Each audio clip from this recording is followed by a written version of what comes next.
స్మోకింగ్లో అండి, సిగరెట్ స్మోక్లో 2 రకాల కాంపోనెంట్స్ ఉంటాయి.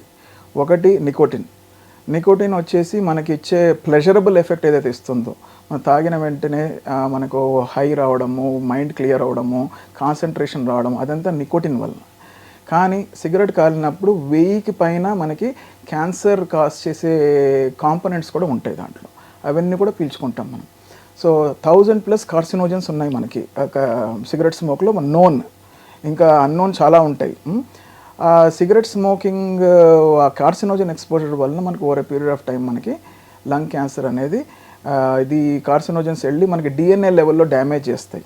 డిఎన్ఏ లెవెల్లో మన సెల్స్ని డ్యామేజ్ చేసి అబ్నార్మల్గా మల్టిప్లై చేసి మనకి క్యాన్సర్ అనేది కాజ్ చేస్తుంది. నార్మల్ పీపుల్కి అర్థమయ్యేలాగా అంటే ఎంత వాళ్ళు ఏ స్థాయిలో స్మోక్ చేస్తే వస్తుంది అనేది అడుగుతుంది. చూడండి, మనకి ఇన్ని నంబర్ ఆఫ్ జనరల్గా చెప్పేది ఏంటి 10 ప్యాక్ ఇయర్స్ అంటే రోజుకి 10, అలా అట్లీస్ట్ రోజుకి 20 ప్యాక్ అంటే 20 ఫారిన్ కంట్రీస్లో. మన ఇండియాలో ప్యాకెట్లు 10 ఉంటాయి, కానీ ఫారిన్లో ప్యాక్కి 20 ఉంటాయి.